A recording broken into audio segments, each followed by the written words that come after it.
Thank you, Mr. Chairman.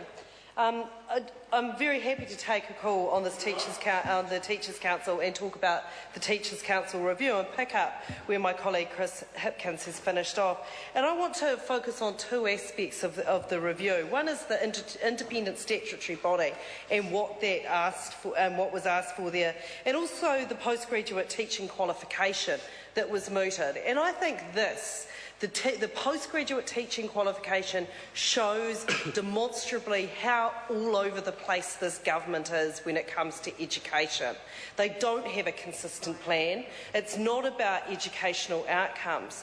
Because about the same time that we were talking about the need for greater qualification for our teachers in our schools was about the same time the government talked about undervaluing postgraduate education in this country by withdrawing student support for those students wanting to undertake it. On this side of the House, we've talked at great length about the contradictory nature of how the moves around postgraduate student support undermine their rhetoric around an innovation-led economy and the knowledge economy. Well, it shows very much even within the portfolio of education how contradictory and how there just isn't a coherent plan around what is needed. Because one thing that we on this side of the House are absolutely sure of is that qualified and registered teachers are absolutely key to the success of our education system. And that is why, to us, the Teachers' Council is so important as the body that carries that register of teachers in this country. And it's why when they came to our Select Committee and submitted on the issue of charter schools that we were so interested in what they had to say. The government members weren't the least bit interested in what they had to say because they said the idea of having unqualified and non-registered teachers was not a good idea at all. Because the New Zealand Teacher Register has not only national but international recognition. It ensures that our education system is relevant within the global context, and this is vitally important. And actually, the Treasury has advised that quality teaching is the most important factor on student achievement, and that teacher registration, while not perfect, gives some assurance of quality.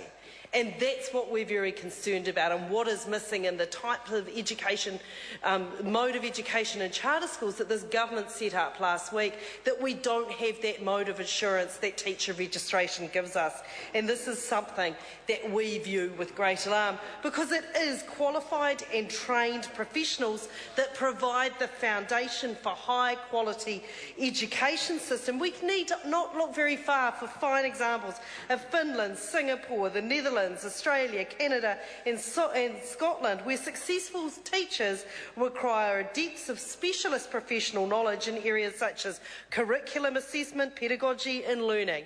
And teacher registration, the need to keep your registration up to date, is absolutely vital to ensuring that we have this. This body and the Teachers' Council, through this register, ensure that we have the most important aspect of quality going into our education system, and that is quality teachers.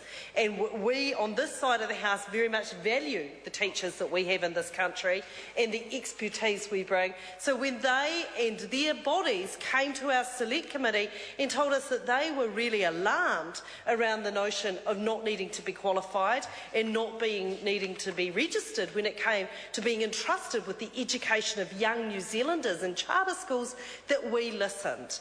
So we think that the review of the Teachers' Council is a vital document for us to reflect on as this government makes fundamental changes to our education system. Because this isn't small tinkering around the edges. This is fundamentally different. We're saying that you don't need to be a qualified or registered teacher to now stand in front of our children and teach them.